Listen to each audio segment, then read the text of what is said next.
the hardest part of that ring. For the hardest part of the ring.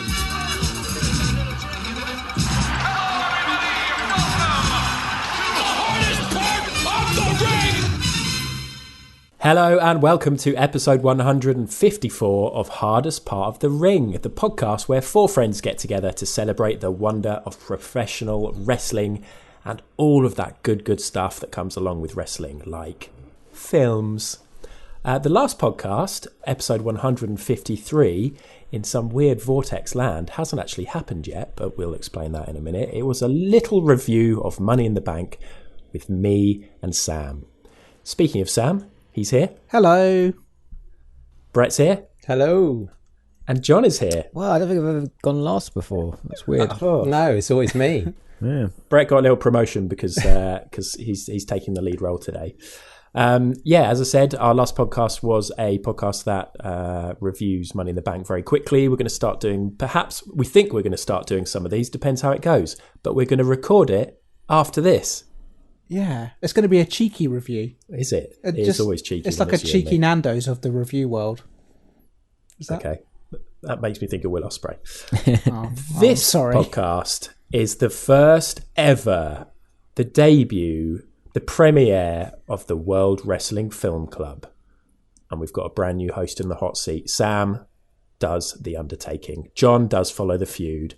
And Brett, after this break, he's looking very nervous, listeners, is going to introduce World Wrestling Film Club. Yay.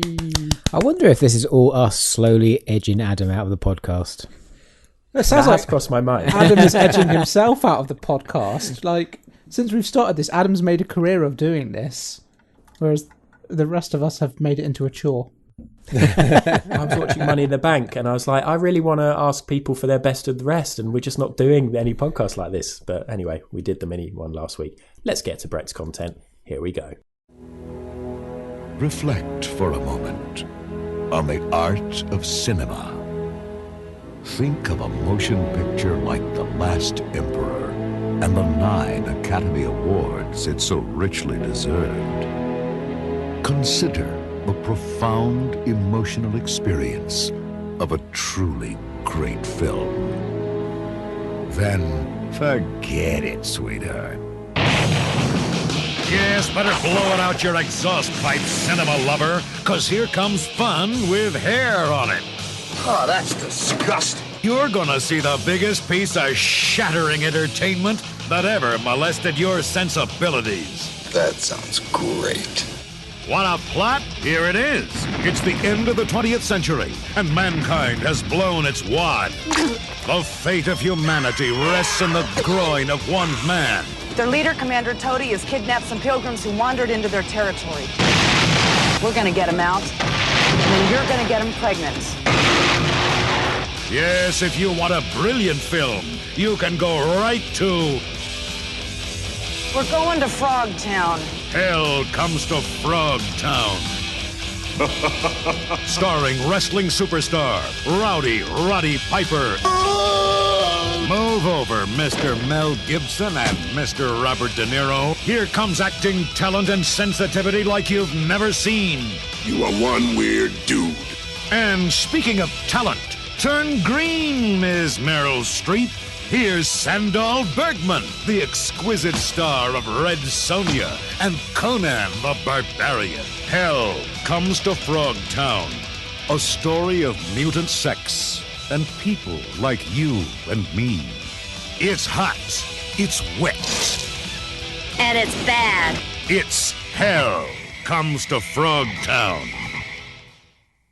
Welcome aboard our latest wrestling adventure, the WWFC. Oh yes, we're trading in the squared circle for the bright lights of Tinseltown, spandex for the wardrobe, shouty monologues for rich dialogue and classic one-liners.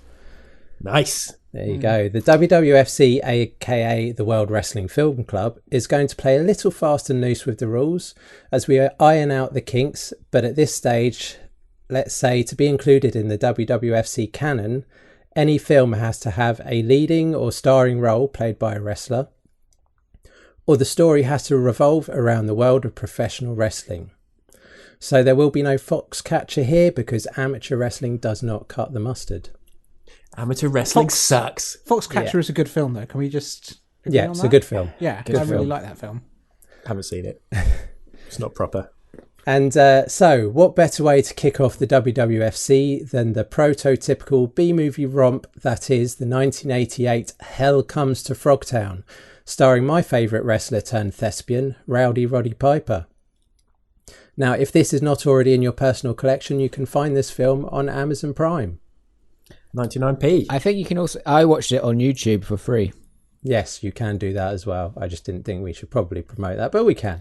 Cheapskate. What are we doing? Taking money out of Roddy Piper's pocket? I do wonder how long it will be until we get a cease and desist over WWFC. The great thing about this film is that it's one, ever since we started talking about wrestling when we all worked together in the same office, this has been a film that Brett has mentioned. And I've always thought, I am never watching that, it sounds shit. I thought when I was watching this, does prototypical B-movie, is that like another word for just softcore porno? Well, I was going to ask, was this originally meant to be just a straight up porno? No, I think it was meant to be raunchier.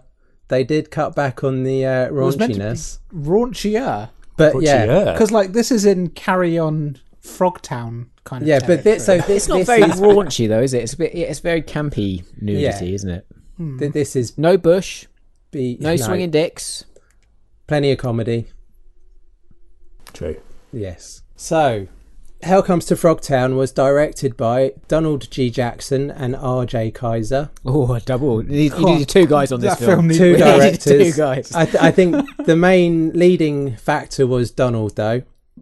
And he seems to be a crazy His man vision. because if you look at the string of his films, there's a lot of post-apocalyptic amphibian movies.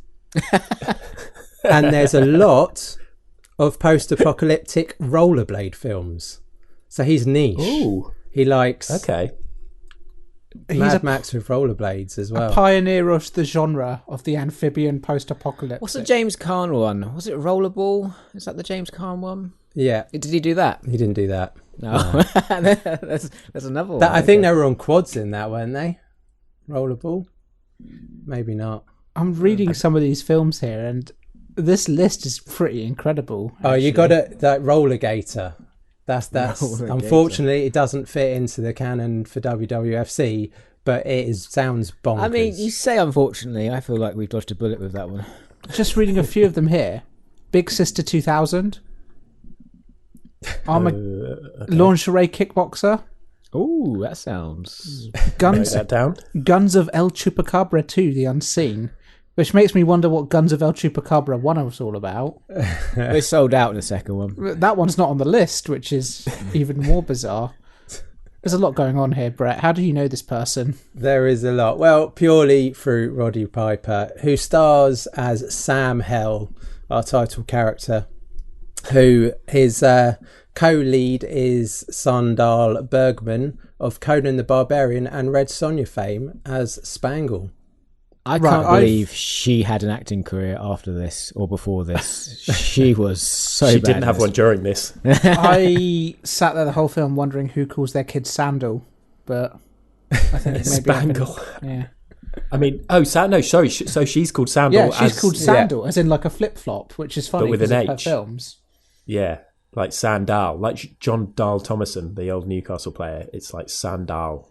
I was going to say Just in like case. Roald Dahl, Yeah. Oh, Roald Dahl. Yeah, that might be. the much more famous of the Dahls. Obscure Premier League player. Go Yeah, for it. really obscure. Bloody hell. Anyway, why is she called Spangle?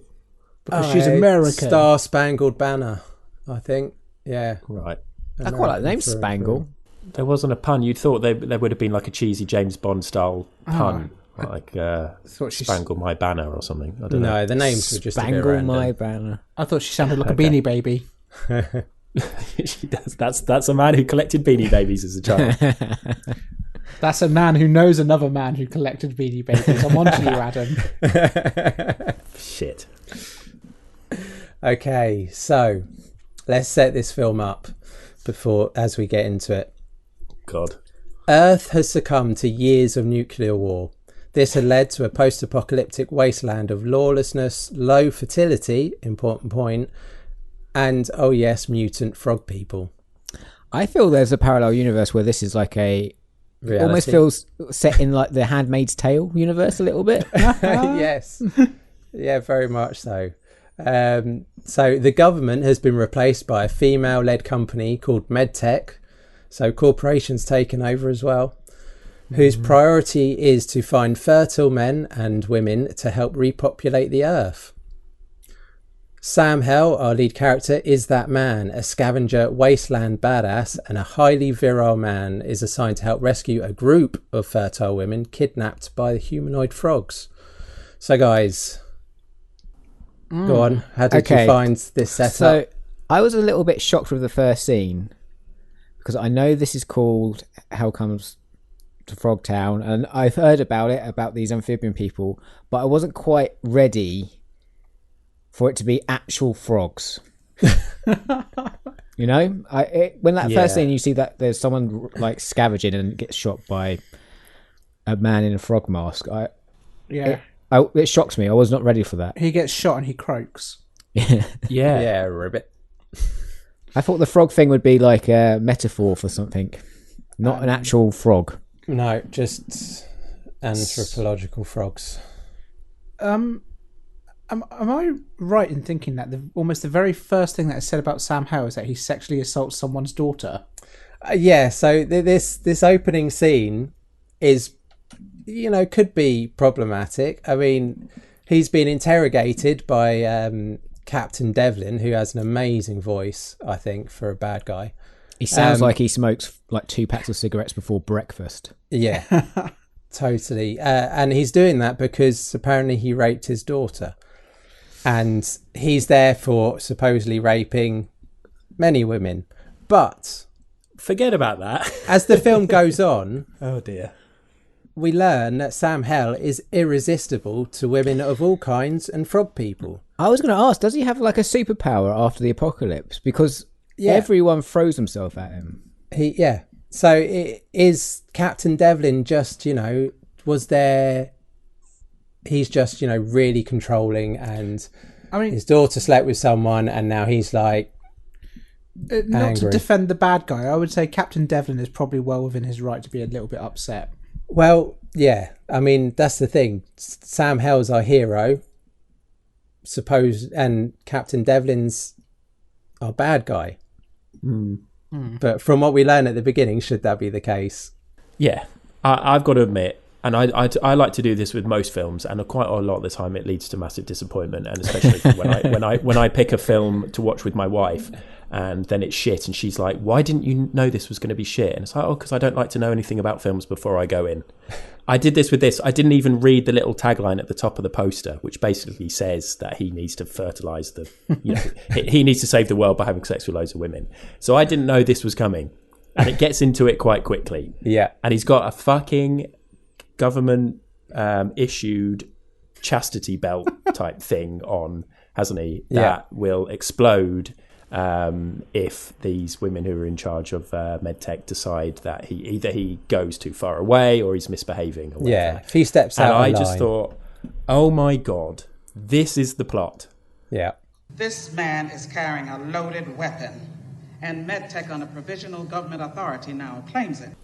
I thought, okay, it's going to be a guy fighting some frog people. I didn't realise there was so much sexy stuff involved.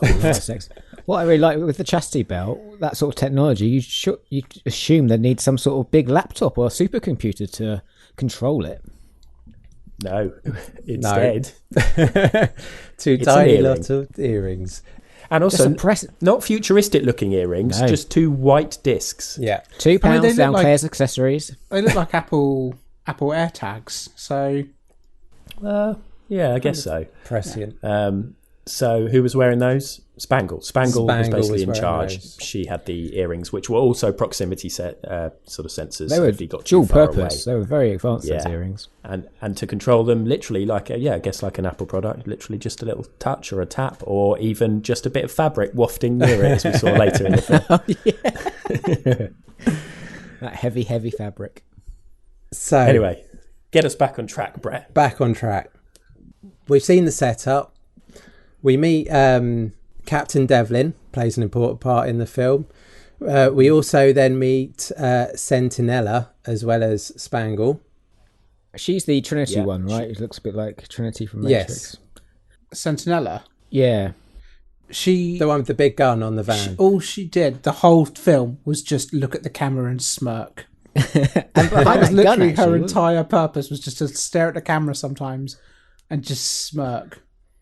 the way she appeared in the movie as well, because I don't remember seeing her until they reached that checkpoint. They're going off to find these rescued women, and they're at the checkpoint, and the guard asks to see some papers or some bullshit. And she just jumps out the top with this massive gun. I don't remember seeing her before that. They definitely introduce her at the beginning. Do they? Like, very briefly. It's like, hey, this is Sentinella. She's going to try to sleep with you later because she's a woman, and she's just going to smile the whole film. That's basically... spoilers, guys, but honestly, she was my favourite character for this whole movie. Okay, I mean, it's slim pickings. I don't think he was in this. But So we've seen... I mean, this wasn't Roddy Piper's first film, although I think it may have been his first starring role.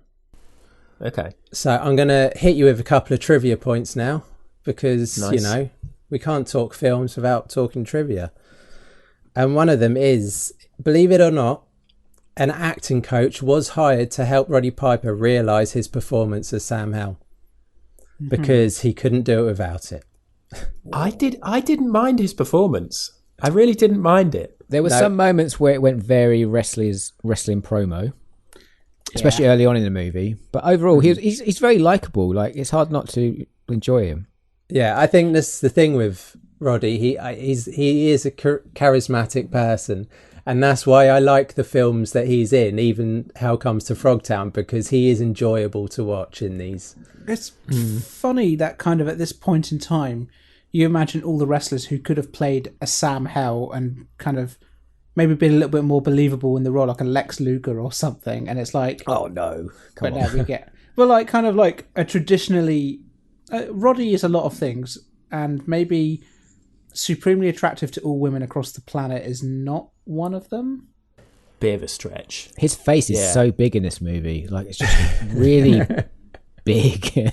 One Takes up the one whole thing I screen. noticed, Definitely, he's got when he smiled, he's got perfect teeth. But then later on in the film, when I think he's drinking a beer or something, or he opens, or he's screaming, he's got loads of fillings. Yeah, Loads of dark fillings, like literally every tooth. yeah. I was going to say, like, I think he's got a bit of like a MODOK face. It's just a bit kind of big on his head. That's my review of Roddy Piper's face. Absolute slander. He wasn't even the first choice for this film either. Was it The Lex director Luger? had a couple of nobodies, not wrestlers, just actors, very small time, didn't go on to any fame that he wanted. Okay. But he chose Roddy Piper in the end. One more trivia fact: this masterpiece was shot over the course of only 19 days. That's long, I think. I was going to say, that looks like about twice the amount of time. I thought you were going to say a weekend, to be honest. Well, we could recreate this in an afternoon. No few months on this film, just 19 days. Okay, so we're going to move on. Yeah.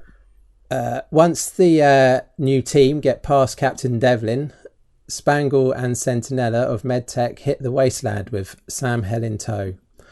Hell learns some extra features of his chastity belt, the painful kind, as he tries to run away and get zapped in the bollocks. Before a couple of interesting nights camping on their journey, including some potency promotion of Hell's government-owned weapon.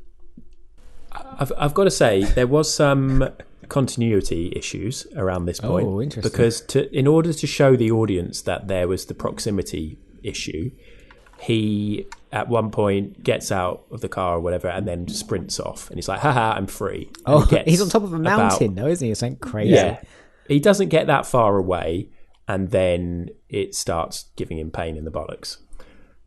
Then later on their journey, at one point he is outside of the car, and they, to annoy him, drive off, knowing full well that all of them knowing that this proximity thing is an issue. So he then starts running after the car. Obviously the car is a lot faster.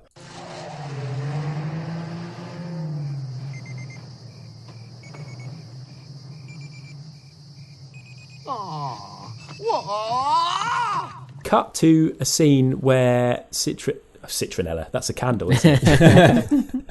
Sentinella and Spangle are parked up. They've put the tent up, and they've set a fire, and he still isn't there. But then you can hear the beeping in the background, and you think, well, hold on a second. If they've driven far enough away to be able to do all of that, surely his bollocks would have exploded off by then. Yeah, and the beeping started pretty straight away after they started driving as well. So it wasn't even as far as he got running the first time. See, I thought it was implied that maybe the car drove off, stopped, waited for him to catch up, and drove off again and kept doing that. But of course, like your point about them starting a fire and stuff indicates that maybe they didn't think that one through, and maybe they could have spent 20 days filming this, not 19. It also implies that Roddy was using the beeping to try and locate them. Well, exactly, yeah. It'd be weird. It's like, so I play a lot of hide and seek and stuff, and you do like warmer, colder. It's that anyway. Cut this bit out. Amateur level though, right, Adam? You're not professional just yet. I was absolutely lost there for a second. I thought you were about to say you play a lot of hide and seek. Sometimes you put your chastity belt on and wait for the beeps. It was a bollocks example because we don't even say hot or cold. That's what you do in treasure hunts. I meant treasure hunts. Sorry to get them mixed up, guys. I feel that this section of the film, and probably of the podcast, dragged on a lot. Like, yes. Like the 2 nights camping felt like most of the movie. The first night where they try and seduce him, like Spangle and Barbarella, and then obviously the second night where they get the hostage. I think it's quite important to say, though, that first night, 20 minutes into the film, is where Sentinella suddenly rips off her top, and I was shocked. I thought there'd be a bra. And no, there were just boobs. First boobs on the World Wrestling Film Club. And I thought, there we go, Brett. That's why he chose it. Filth, yeah. Justified it to Lucy next to him. Sorry, Lucy, I've got to watch it. I've got to rewind this bit as well. Let's watch it again. Yeah, the guys have picked this for a film club. Nothing to do with me. There was another trivia fact that apparently it was contracted in, or it was written into Sentinella's contract that she have a nude scene. But she wanted it in there. Incredibly sad. Well, I don't think she necessarily. Maybe she did. And Spangle had it that she wouldn't do any nudities, but there was meant to be a scene with that character which they changed. Right. Well, I was expecting it. Yeah, we'd seen Sentinella, so I was like, okay, so now we'll see Spangle, and we didn't get to, so I felt a bit half changed. Did you get short-changed? Half changed. Important plot point in this, in that Spangle was half changed. Sentinella was fully changed.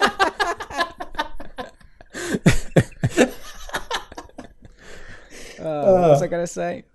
They have to keep him horny. Like, it's their job to keep him horny. Yeah. Yes, that's their potency promotion. They have to keep him, highly potent. They have to keep him horny. And Spangle had been trained in seduction techniques. Seduction techniques.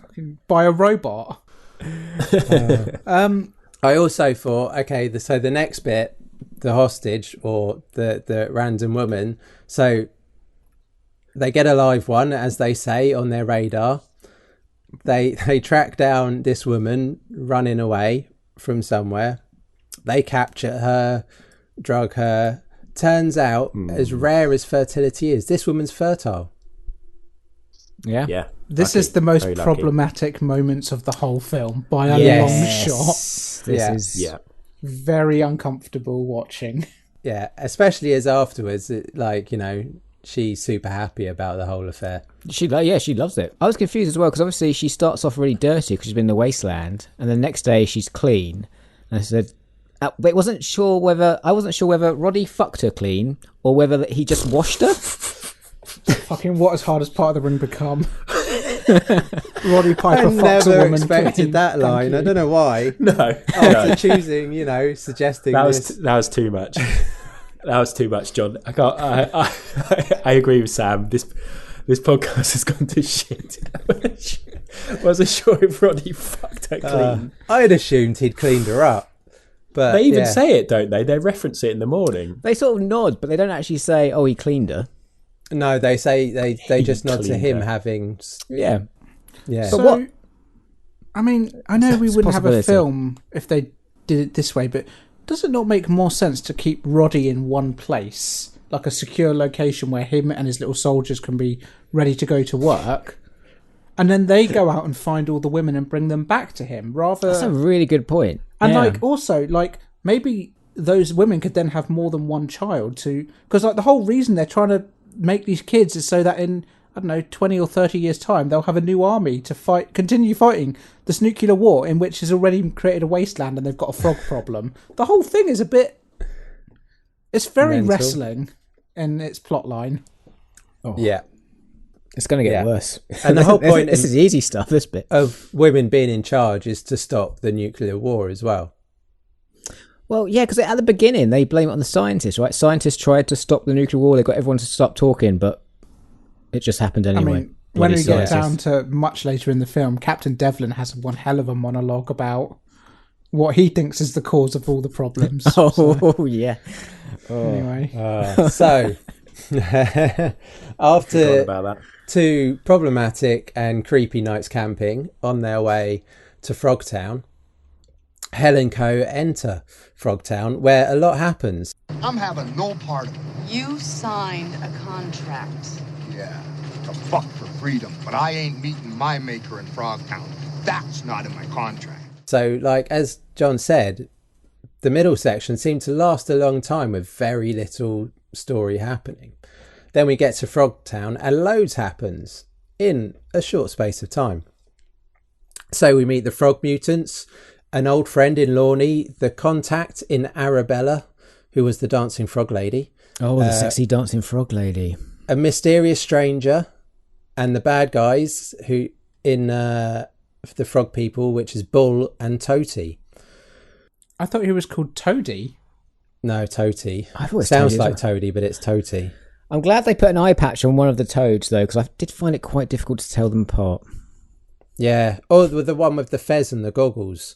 I feel like they only have 3 good frog masks, because all the other frogs were either wearing crash helmets or fully covered their heads in some way. They didn't want to do the eyes, did they? Yeah. I think they made them and they did it and they were like, this looks fucking shit because the eyes, the pupils aren't moving. It looks really fake. The mouths are very flappy as well. Yeah. I actually thought the costumes looked amazing. I really enjoyed all the costumes and all the design of that. 1988. Those frogs look pretty good, especially just because they got the wet look. That's what you need for a decent frog, a wet look. I think the thing that throws me the most about this is actually how civilized Frogtown was. Yeah, because this is only 10 years after the apocalypse, and the frog people have not only evolved into fully formed standing up frogs, but have an entire civilization of hierarchies, small businesses, and economy. Yeah. And they seem pretty cool with Lorne being there, just kind of other humans. They don't like the humans there, but they kind of, he looks like he's having a good time. Just kill them outright. No. Yeah. So Lorne was one of Hell's old mates. Yeah. The man with the whitest teeth in all of Frogtown. And that is a hotly contested title. He looked familiar as well. I've seen him in something else before. Yeah. Yeah. So what happens? I mean, they basically go into this bar, don't they? Yeah. So it's like a pub to this bar tavern, which it's like a scene from Star Wars. Let's face it. Exactly. Is run by the frogman with the fez and the goggles. Yeah. There's a little guy in a corner with a helmet, rowing like a bicycle pedal for making music. Yeah. Right. Just to show that there's no electricity, I guess. He'll be back later. So at this point, Spangle is obviously we missed the point. So Spangle's on a chain because the whole premise was that she's a slave to Sam Hell, who's bringing her to sell her. She ends up getting taken by Bull, and as this happens, who is Bull in all this again? Bull's Toty's right-hand man. Right, okay, yeah, I'm with you. So he's the main bad guy's henchman. He's a Starscream. His performance is very up and down. There's moments where he's really manic, and there's moments where he's very depressed. I very much enjoyed Bull's performance. Yeah, I have to say. Meanwhile, after Sam Hell has a lovely meal in Frogtown, he gets a moment alone with Arabella, the contact, and obviously he's irresistible, so she jumps on him And he puts a bag on her head. I do like that bit. That did make me laugh out loud. So, as you said before, Spangle gets taken by a ball. Yeah. I did sort of make a note because I knew that we were going to talk about acting performances. We've sort of touched on Hell and Roddy and how we think he's done. Spangle was pretty terrible. John Tal Thomason cannot act. She couldn't even pretend to be scared by what was happening to her. And let's face it was pretty fucking terrifying and awful what was happening to her.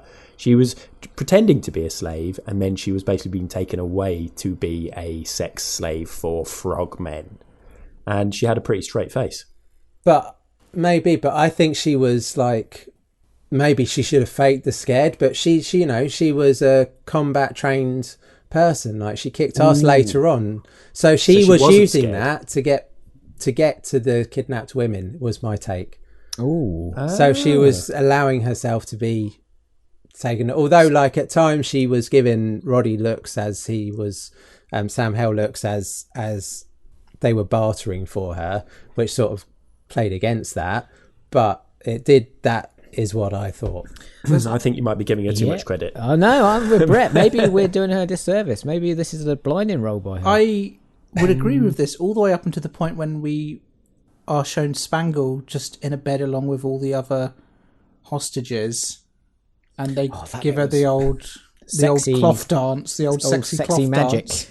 Yeah. What is going on there? They're preparing her for the dance of the three snakes. That's what that was. You're going to have to explain this. That was a ritual. Brett. So the kidnapped women were in a circle around a bed that had Spangle on, and they were wafting thin sheets of silk, fabric cloth over the top of her, and Spangle was enjoying it, acting a bit drugged at that point as well. Sam, we always talk about, we watch pay-per-view, we see an amazing movie, and we say, next time we get together, we should try this.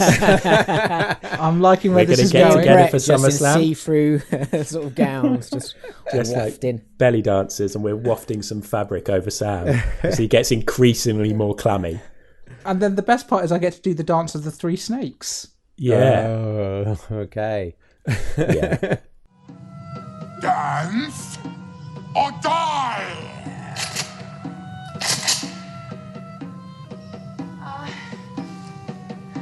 Modern or ballet? The dance of the three snakes. So this is a dance that John Dahl Thomason has to do, right? But yes. Go on, Sam. So yeah, before we get to that, is it important to point out that Sam Hell at this point has been captured by the frog people? So there's a couple of points before this. Quite important, yes. So yeah. That's a shame, because I've probably ruined it for the listeners who are probably following the plot perfectly. No. So as Sam Hell and Arabella go to rescue Spangle and the other women, Arabella randomly gets tied up in some wires that are just to the side. I don't know how that happens. They're just running, and then suddenly she's on the floor in wires, and it's like, you go on, I can't follow. I can't get these wires off me. Yeah. And then essentially Sam Hell's on a platform. He's looking over. He can see, I think it's Toti, some henchmen at that point, and then there's a mysterious stranger who does an arms deal. So he's selling shotguns, AKs,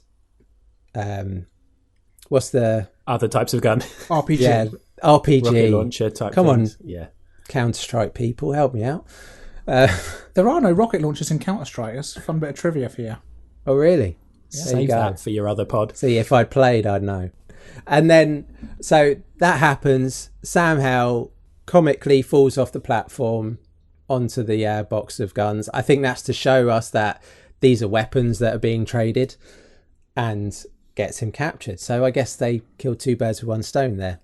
I completely missed the mysterious stranger doing an arms deal with Toti.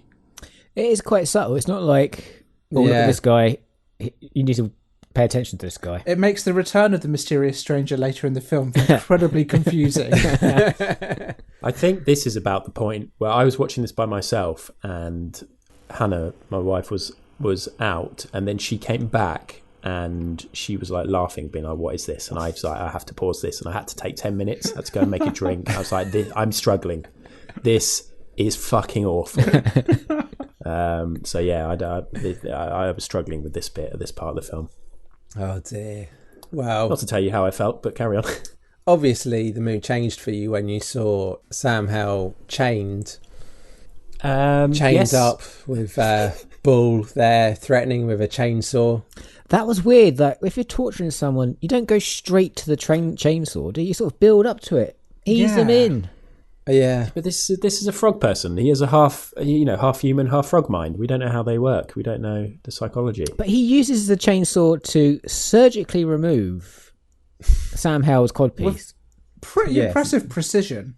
Amazing, like the amount of sparks that are going off, and chainsaws jump all over the place, but this guy had it solidly steady. Very strange scene this, because he has the chainsaw, he kind of taunts Sam Hell with it for a little bit until it runs out of gas, and like as a viewer of the film, you're then like, okay, cool, so now he's going to go get something else. Nope, just refills the chainsaw and gets on with it. It's odd. Amazing dexterity as well for like the frog, who obviously doesn't have 4 fingers and a thumb. He's going to have webbed hands. Well, did he have gloves? Or actually, this is one thing I want to know, because the frog people seem to wear normal boots, which made me think they don't have normal, like, wide, webbed froggy feet. No, so you saw, I don't know about the feet, but you saw the hands with Arabella, and they were essentially fingers, so normal hands with, like, suckers on the end. If I had to describe them, I would say they look like a cheap Halloween costume. How dare you. Actually, we should do a shout out, because I made a note of this very early on. Steve Wang. Steve Wang is the man who's responsible for the special makeup effects. Oh, well done, Steve. Good job, Steve. Yeah. Well done, Wanger. I thought you just made a note of him because his surname was Wang. But yeah, that was partly it. Okay. So, yeah, he removes the codpiece with a chainsaw. With a chainsaw. At no point does it explode until he holds it near his face. Yeah. And so Sam sort of goes, "Oh, yeah, that was supposed to explode. I can't believe it. It didn't have explosives." The power dynamic in this scene is all over the shop, because Sam doesn't want Bull to chainsaw off his codpiece, which is a fair sentence to say. But during this, Spangle is getting the old ritual treatment, which is inadvertently activating her Apple AirTag earrings. Oh yeah, this is the bit where the fabrics, yeah, the codpiece, which then causes Sam Hell to be like, "Yeah, hurry up and get this thing off me." Yeah, screaming, "Cut it off, cut it off, cut it off." And there's a lot of backwards and forwards, and I think kind of yeah, that's quite key actually. Eventually, it does come off. Yeah, it does, and it explodes in Bull's face. You just see an impressive, what do you think it was, like 8 or 9 inch massive engorged penis? No, we didn't get to see that. Unfortunately. John's face then was like, did I miss the I missed out on I was thinking that as well. No, the crotch piece explodes with all of the force of an AEW wrestling ring. It's oh dear. Yeah. It did. And then it did. So out comes Eddie. Yeah. So Hell gets free from the help of Arabella. Arabella then snuffs it very quickly after that. That was rough on Arabella. Yeah, she gets done with a drill bit, doesn't she? She gets shanked. She does. With a drill bit. Yeah. Quite a big drill bit, wasn't it? It wasn't like a little, I'm going to drill a hole for a picture or something. It was industrial size. Masonry drill bit. A masonry drill. Big old what are we masonry thinking? drill What would you use that for? Masonry drilling. Yeah, there we go. And wrong crowd. Women. Very hands-on men. 4 very hands-on men here. We know what we're doing with our masonry drills. So Sam Hell heads off to rescue the others. Spangle is currently doing her dance of the 3 snakes for Toti. I love this. We learn out what that's all about. Go on, John, you loved it. It starts out like he forces her to do the dance of the 3 snakes. She has no idea what the dance of the 3 snakes is. But then she thinks back, the hostages, they were trying to teach me the dance of the 3 snakes. I'll just close my eyes and feel it. And she does it, man. She does it. Oh, is that what was implied by that? I thought she was just making it up as she went along. I think there's a bit of that as well. No, that was sort of like making it up, and then she sort of got a bit like, Karate Kid hearing Mr. Miyagi in the back of his head sort of thing, It was that. There was a bit of voiceover. Right. Yeah. I feel like maybe this whole part of the film, if there was maybe a little bit more dance instruction and a little less kind of fabric orgasm stuff going on, it would have tracked a little bit better. You wanted more sweatpants and I wanted a montage of some dance training. You wanted a mirror-clad room. Yeah.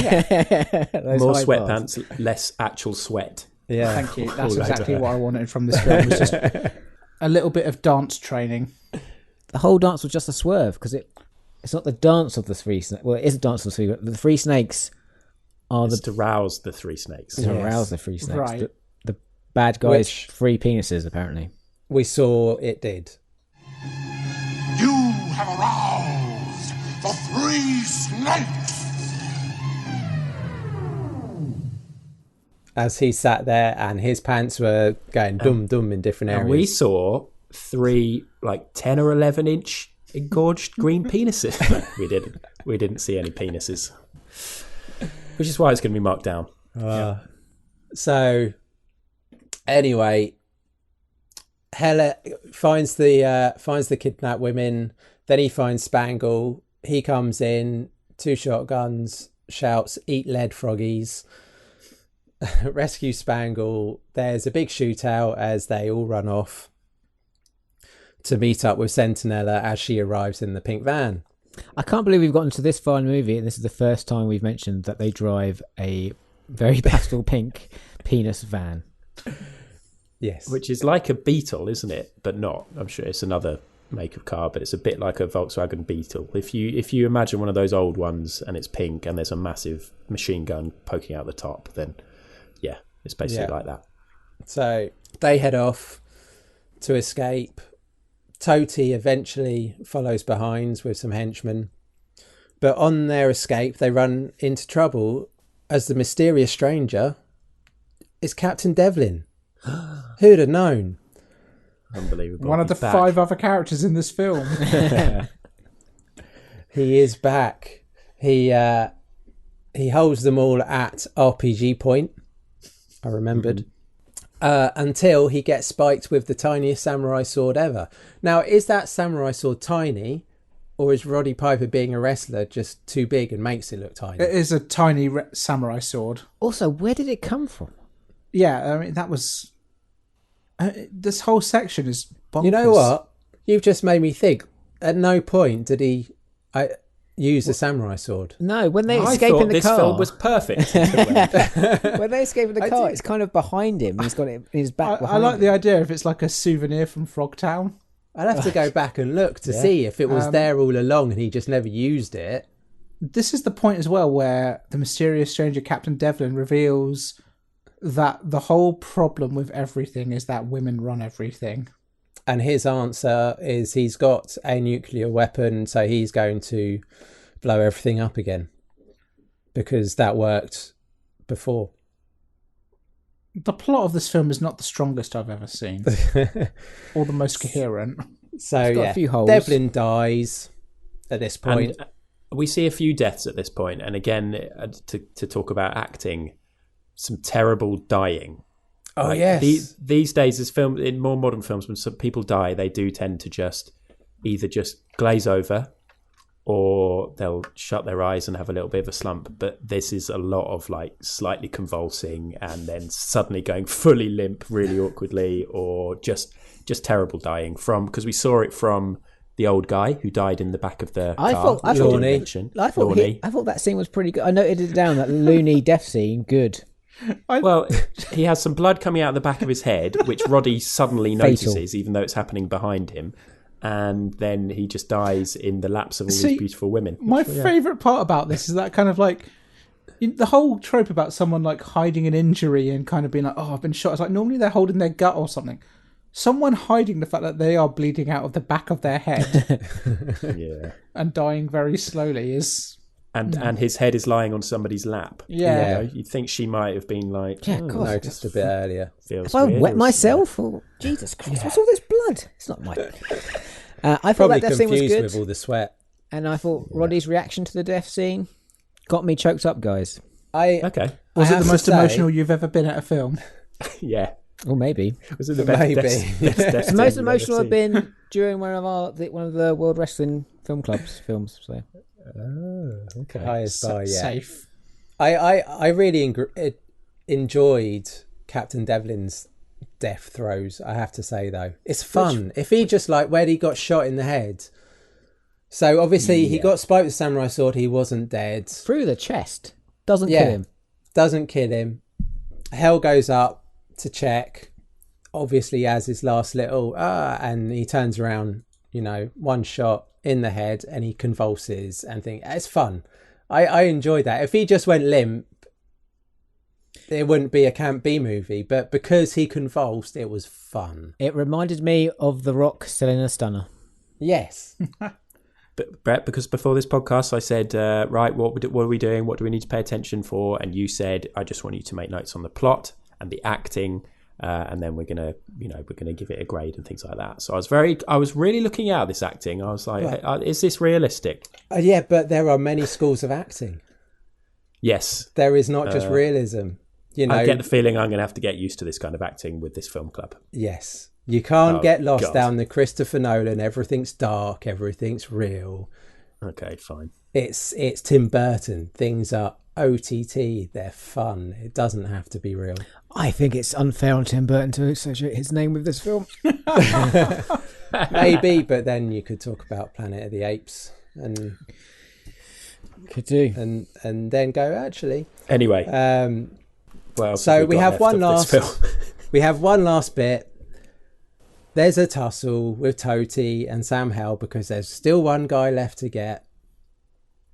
And this actually happens on the same rocks where Captain Kirk had his battle back in the Star Trek days. The actual same place? Same place. That is a great fact. And the sword comes in handy again because he chops off Toti's hand, who then falls to his death. Very clearly showing off his two hands not cut off. Yes. and then they all drive off in Toti's car now into the sunset with Sam Hell ready to get to work repopulating the Earth. It's possibly the most carry-on ending I can possibly imagine, of him having this moment with Spangle. They've seen past their differences. They're kind of quite alike in a lot of ways. They're going to be a happy couple. And then Spangle goes, but I guess you've got work to do. And it shows about 5 or 6 women all in bikinis who are very excited to sleep with Roddy Piper. It's like, I'm going to shag you, but I've got to shag all these other women first. Yeah. And everyone's like, yeah, that's cool. That's fine.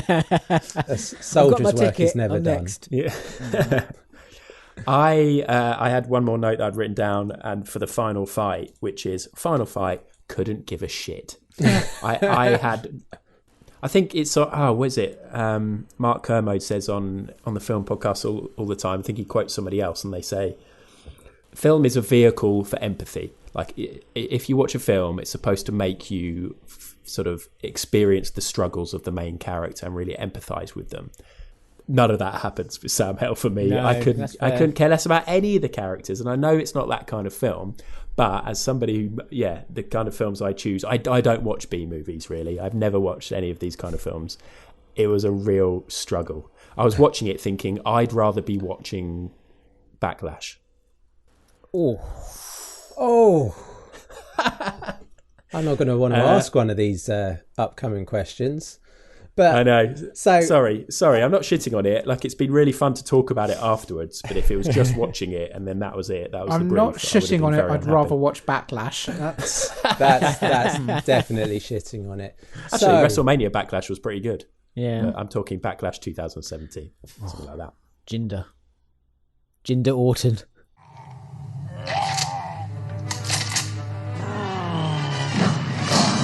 Eat left, froggies. Okay, so I'm going to try and tell you what the critics or the databases of scores on the internet tell us about these films.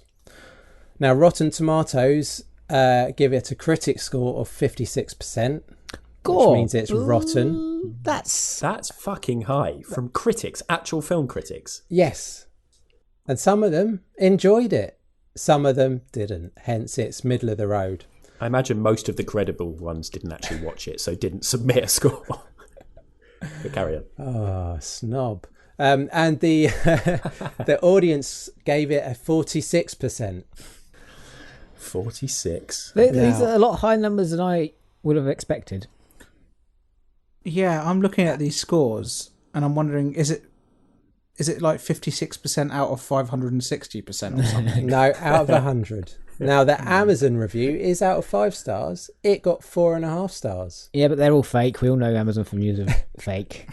That made me. I searched for it on Amazon and it came up and it said Hell Comes to Frogtown 4.5. I was like, right, it can't be that one. It must be. I must have spelt Frogtown wrong.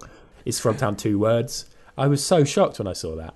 And finally on IMDb, it's got a score of 5.5 out of 10. So mainly it gets a middling score. Not terrible, not great. I can see why it would have a high score on Amazon, because the people who are watching this film are like going out of their way to find it. It's not like some kind of thing you'd stumble upon. So when you kind of find it on Amazon, you're going to be like, oh, it's the best thing ever, 5 stars. And it's like, yeah, okay. It's not though, is it? Yeah. I gave it 1 star in Letterboxd, which is the app I use for films. It had an average of 2.8 out of 5 on there.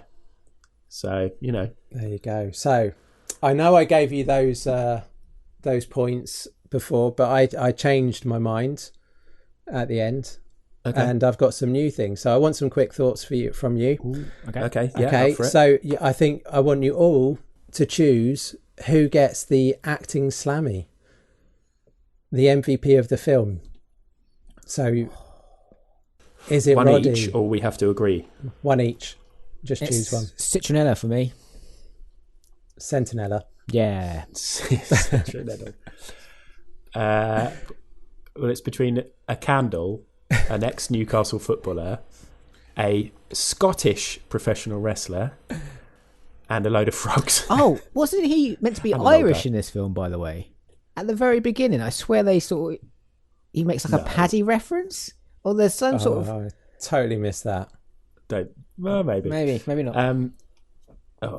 Go on, Adam. I mean, it's got to be Roddy. I've got to go for Roddy because I thought everybody else was pretty terrible, and I thought he did his camp sort of kitsch, sort of sexist stuff pretty well. So we got Sentinella, Sam Hell. Who's yours, Sam? It's the pink van with the minigun sticking out the top of it. The pink van. Absolute MVP of that film. And actually, that was a good death, because when that got blown up and it was all in pieces... That was the most emotionally invested I got in the film, was that when the van got destroyed. I was sad for it. Great job of looking dead. I have to say, Bull was my most entertaining character. I loved his energy. He had a lot of lines. Okay, so you got to give it a score out of 5 ribbits. 1. I've already said 1. Whoa. I mean, is 5 ribbits the best score we can give? And yeah. What? Okay. One's the low. Well, same as stars. So 1's the lowest, 5's the best. Same as numbers, you know? Yeah. 5's higher than 1. Didn't think that was going to be confusing. I always like to John's putting a lot of thought into this. Beat your expectations. I will give it 3 ribbits. 3 ribbits. Sam. I Yeah. don't think Sam's going to enjoy this. No, this is a 1 ribbit film for me. 1 ribbit.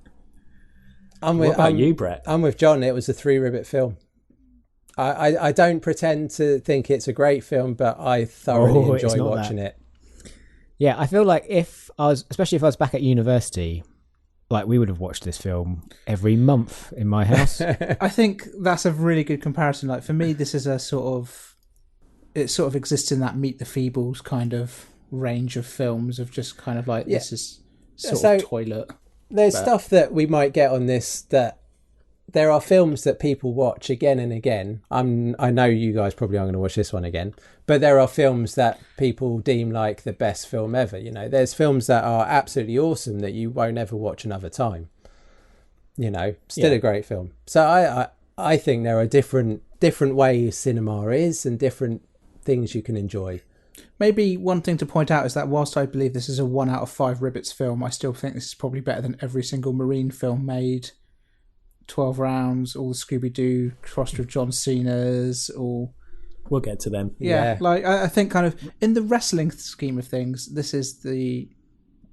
it's not even the best wrestlers one I've watched so far. It's just crap. So, quickly, I think I know the answers. Would you recommend this film? Oh, I think John's point about like being at uni. If I knew somebody at uni, why the fuck would they listen to me? Imagine, I just approach them. Oh, hey, you're at uni. Okay, well, watch this softcore porn. Do you like wrestling? No. Okay. Oh, you're right on, are you? And you. Okay. Well, yeah. This. No. It's a simple answer, Brett. I'm sorry. I think if you're going to watch Roddy Piper in a media that's not wrestling, watch him in It's Always Sunny in Philadelphia. Oh, God, he's so good in that. I think on the last podcast, I asked you, Brett, about whether this is a three-pipe movie. I'd say at the bare minimum, even if you don't drink, this is a three-pipe movie. So is that a yes or a no, John? Yeah. Yes, if you have 3 pints. Yeah, I think there are certain people that I know that love this movie. There's a lot of people I know that would hate it. I'm not going to recommend this at work. No. Or at home. Well, I hope you guys enjoyed the experience of the first episode of the WWFC. I hope the people listening do go and watch it and get to enjoy the experience of both the film and the podcast. Next time on WWFC, we'll chew bubblegum and kick no arses, because we probably can't, with John Carpenter's Roddy Piper classic, They Live. Ooh, another Roddy Piper film. And another, B-movie film, really. Just a very cult classic one. Yeah, is that a B-movie? I think it probably would. I'm expecting better things. A-list director, but yeah. Yeah. It's a classic. Brilliant. Well, Brett, you did it. You can delete your Google Doc because your first episode of WWFC is in the bag. Well done, Brett. Good job. I think you nailed it. I mean, for listeners, this record's actually been 3 hours long and we've had to retake loads of stuff. Brett had to go to the shower. He had to rewrite the whole script. No, he's absolutely nailed it. That was great. And thank you very much, Brett, for doing all of that. And I look forward to watching They Live. I promise. When I started this film, I thought I hate WWFC, but no, I'm into it, and it was a great fun pod to do. Next podcast will probably be an undertaking again, is my guess. I think that's what we've got on the calendar. We will be doing full, proper pay-per-view reviews, because obviously we've got things like SummerSlam coming up. I think, what's the next big AEW one? That'll be All Out. All Out. So yeah, don't worry, we will chat about some wrestling that is happening as well at some point. If people want to get in touch, Sam? Yeah, you can drop us an email, hardestpartofthering@gmail.com. You can social us, Hardest Part Pod, on Instagram, Facebook and Twitter. That's kind of it. If you want to buy us a coffee, you can do it through ko-fi.com/hardest part of the ring. Is that right? I don't know. It's not on the running order. Hardest Part Pod. But if any listener felt inclined to buy us a coffee, would it be after this episode? Yes, it would be, because it was very well planned and organised, and it was a great film. So I really feel. Goodbye from me this week. My name's Adam. I was just thinking, whilst you were doing the social stuff, I was like, right, I'm going to nail the goodbye, and it's going to be clean and it's going to be perfect. I fucked it already.